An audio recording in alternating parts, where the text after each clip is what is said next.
S'il y a eu beaucoup de bons films cette année, encore une fois, je vous rassure, il y a aussi eu la bonne dose, en tout cas ce qu'il fallait, de moments de cinéma moins bien. Franchement, il n'y en a pas eu tant que cela dans cette année cinéma 2022. Bien sûr, vous vous en doutez, j'ai quand même eu beaucoup de facilité à faire ce flop, vu que j'ai vu pas mal de moments bizarres, mauvais ou très étranges, mais au fond, malgré tout, le mauvais cinéma n'a pas forcément été tant que cela au rendez-vous dans cette année cinéma. Et heureusement d'ailleurs, quand on voit parfois les classements qui se pressent auprès des youtubeurs ciné. Comme toujours, ce classement est magnifiquement subjectif, donc ne faites pas forcément d'un film que je trouve mauvais une attaque personnelle, simplement que le film en question ne m'a absolument pas touché, emballé ou fasciné, et que du coup je suis ressorti en ayant la sensation que le film ne m'avait tout simplement pas respecté. Mais bon, comme je le dis, c'est une affaire personnelle entre ces films et moi. Vous êtes bien attachés? Alors allons-y, plongeons dans les abysses du 7e art, et laissez-moi vous dévoiler donc mon flop film de l'année 2022 a commencé. Et par un numéro 10, je sais pas ce qui s'est passé.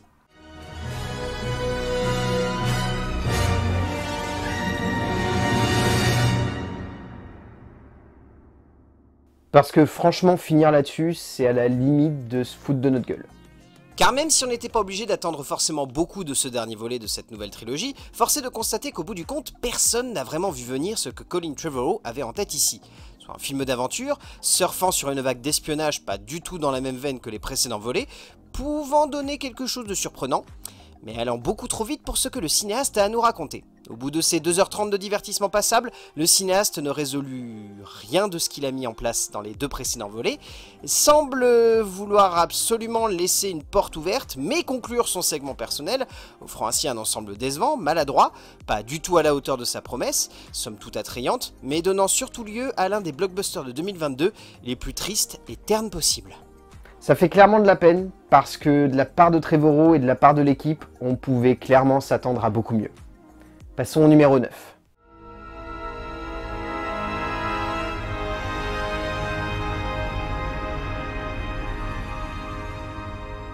Parce que ce genre de divertissement apocalyptique n'a plus vraiment de logique aujourd'hui. Et dans son genre, cela fait vraiment de la peine, car Roland Emmerich, même s'il n'est pas un auteur brillant, offre tout de même au cinéma de divertissement catastrophe une forme particulièrement folle et démesurée. Et dans l'idée, j'adhère personnellement, mais là, le tout ne fonctionne tout simplement pas. Donne lieu à un divertissement parfois lourd, et où les clichés ne semblent plus aller avec l'époque. Il est évident que le cinéaste allemand a de la ressource, et que dans son entièreté, ces 2 heures, le film sonne tout de même comme intéressant. Mais passé la base même de son récit, on se rend rapidement compte que l'ensemble est truffé d'incohérences, de redondances dramatiques, d'instants un peu perdus, de moments maladroits où les personnages font du surplace, et dans son genre, la fin est une perle de complotisme de bas étage, cherchant uniquement à se faire bien voir par certains, mais n'allant pas dans la direction la plus amusante ou ludique pour le spectateur. C'est un divertissement tout juste passable, mais le problème c'est que rapidement on s'en lasse. Passons au numéro 8.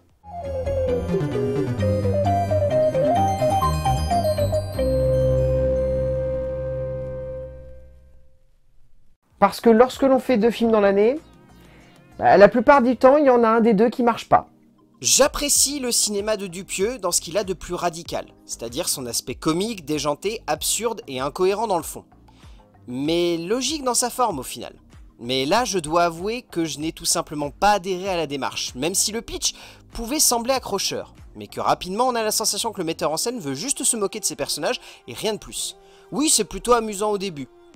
Et rapidement, on sent que les protagonistes que l'auteur met en forme ont des limites, qui ne peuvent plus être franchies par une forme de puissance dramatique qui irait plus loin que la bonne vanne. Et c'est là que le metteur en scène français pêche, à ne pas réussir à donner plus au spectateur, atteignant son pinacle durant ce climax qui n'existe pas, et qui devient simplement un montage musical où l'auteur se perd dans un délire comique certes visuel, mais sans la moindre portée humoristique sur nous, pauvres spectateurs, perdus face à cela. Le délire y est, au début, mais à la fin, il reste plus grand chose. Passons au numéro 7.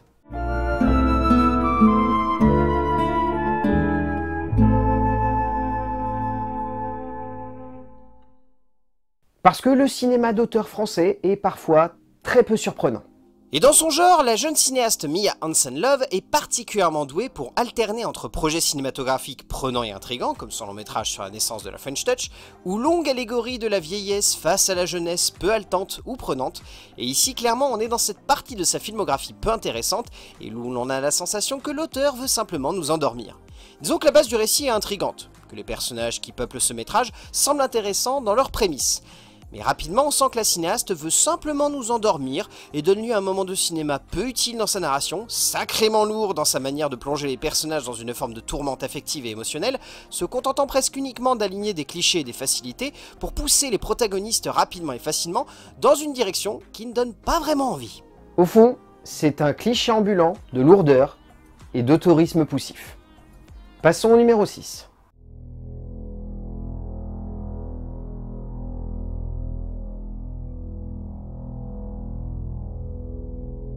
Parce que, encore une fois, le cinéma d'auteur est parfois lourd et caricatural.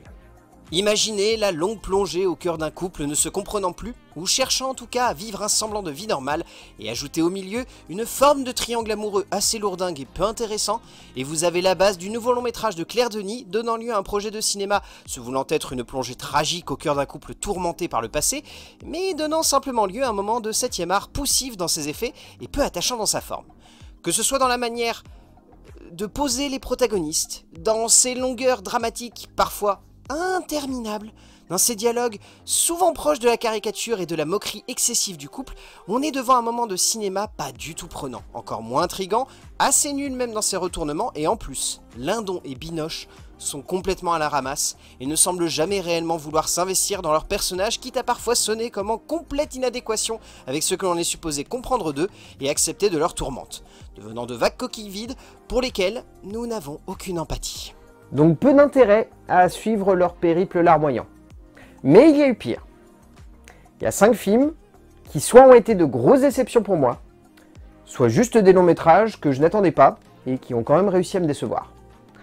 Voici donc les 5 films que j'ai le plus détestés durant cette année 2022, à commencer par le numéro 5.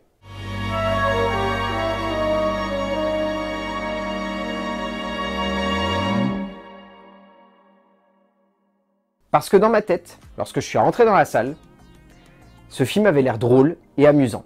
Mais malheureusement, ce n'est pas parce que l'on offre un premier long métrage réussi que l'on ne peut pas se planter sur le deuxième. Et malheureusement, l'actrice Monia Chokri s'est complètement plantée avec ce projet qui avait tout pour être une comédie déjantée et folle, mais qui sonne malheureusement comme un projet excessif dans ses effets, grossier dans ses métaphores et à côté de la plaque dans son fond.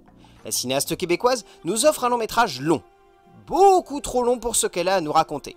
Mais surtout pas du tout à la hauteur de son premier et excellent film, qui sonne presque ici comme un coup de chance, tant cette aventure burlesque ne réussit pas à nous faire rire, se trompe dans sa base comique, et surtout ne parvient absolument pas à nous emporter dans l'élan burlesque et décomplexé qu'elle voudrait convoquer, donnant simplement lieu à un trop long moment de métaphore sur la société, qui n'a pas vraiment de sens, tant elle enfonce des portes ouvertes. C'est triste, car j'ai adoré le premier film de Monia Chokri, mais là, c'est littéralement décevant. Passons au numéro 4.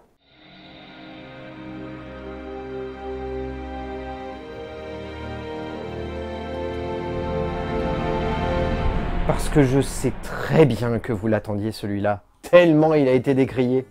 Dans le genre fausse bonne idée, voici le champion de l'année 2022. Le long métrage où la base sonnait comme intrigante et folle, où l'on aurait pu attendre de la part d'un tel projet quelque chose de démentiel, même par de nombreux aspects.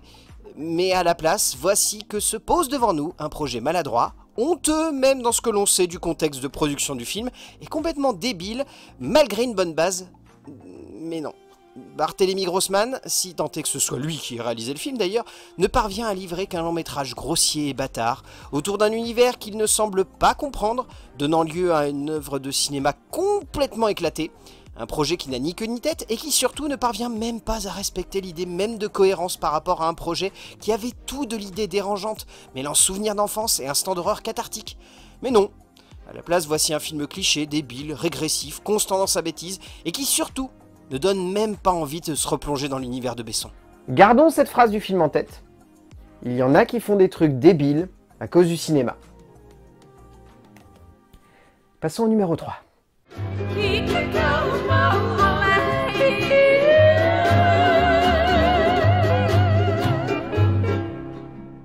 Parce que ce film est beau. Mais ce film est également très long et pas très intéressant.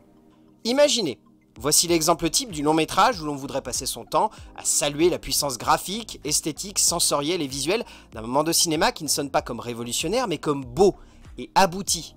Mais à la place, voici qu'Albert Serra nous propose un film d'espionnage mou du genou, complètement vain dans sa manière d'amener les dialogues et de construire sa narration, et surtout, trop long pour ce qu'il a à nous offrir. Le cinéaste espagnol nous perd dans sa démarche, démontre une nouvelle fois qu'il est un fantastique réalisateur, capable de donner de l'impact à une image, mais sombre constamment dans une forme de léthargie scénaristique quand il s'agit de nous embarquer dans une histoire prenante et haletante. Car si ici, il y a du suspense, je le cherche encore, tant le metteur en scène se perd constamment dans sa construction dramatique et donne simplement lieu à un film où l'improvisation et l'esthétique ne font tout simplement pas bon ménage. Et malheureusement, c'est rédhibitoire, même si c'est beau. Je suis désolé de le dire avec ces mots, mais c'est chiant. Passons au numéro 2.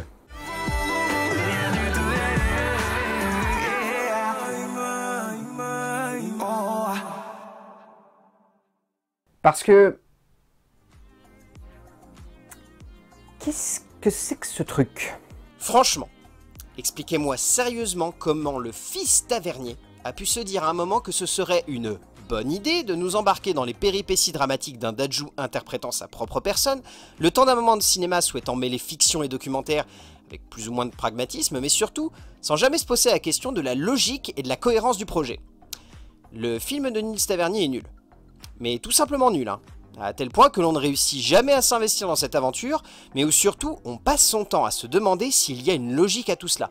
Si le spectateur ne doit pas simplement arrêter de la chercher. Et honnêtement, à partir du moment où le film devient une course-poursuite et cavale dans la savane et la jungle où Dadju et sa copine cherchent à échapper à des méchants, c'est à ce moment-là que je me suis réellement demandé ce qui avait bien pu se passer dans la tête du réalisateur. Je cherche encore, mais je ne trouve pas. Mais il y a pire. Il y a eu bien pire cette année.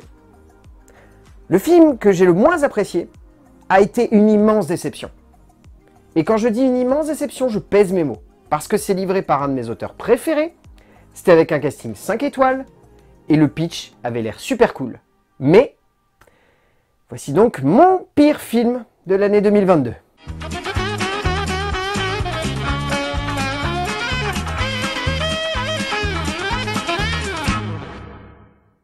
Parce que je ne comprends pas. Je ne comprends pas comment Judd Apatow, le mec qui a fait 40 ans toujours puceau, en cloque mode d'emploi, funny people, a pu faire ça. Judd Apatow est un génie de la comédie américaine, un homme capable de comprendre l'humain avec finesse et logique. Alors pourquoi a-t-il offert, qui plus est un 1er avril au cinéma, mais surtout à Netflix, un tel objet, qui partait d'une bonne idée à la base, mais qui ne cesse au fur et à mesure que l'on sombre dans son idiotie de devenir le pire objet de cinéma possible. Un tournage en plein Covid cherchant à se moquer d'une situation trop proche pour nous pousser à l'hilarité et pas assez décalée pour totalement nous amuser. C'est tout simplement très mauvais, et le pire, et c'est ça qui est génial, c'est que ça allait du début à la fin. Et le pire, c'est qu'à aucun moment on a la sensation que le metteur en scène ne parvient à sauver la mise, avec une réalisation créative ou une base d'immersion et de comédie qui pourrait marcher. Non! À la place, on a la sensation qu'il ne prend aucun plaisir, ne cesse de faire sombrer le niveau de drôlerie du film, et encore une fois, c'est avec une bonne base et un casting 5 étoiles que l'auteur se plante. Et nous offre clairement l'un des pires films que j'ai eu l'occasion de voir depuis longtemps, et heureusement que c'était chez moi, sinon je pense que je serais encore plus intransigeant. C'est une daube, et ça me fait vraiment de la peine pour Judd Apatow, mais clairement, c'est mon pire film de cette année 2022, et je n'ai même pas hésité une seule seconde. Respirons. J'espère encore une fois que ce flop vous a plu. J'ai conscience que ces films, vous ne les regarderez pas, donc je ne vais même pas vous dire d'aller vous intéresser un tant soit peu à ces longs métrages. N'hésitez pas par contre dans les commentaires à me mettre vos pires films de cette année 2022. J'espère qu'il y aura du croustillant. Et d'ici là, comme d'habitude, je vous retrouve demain pour terminer cette semaine de top et de flop.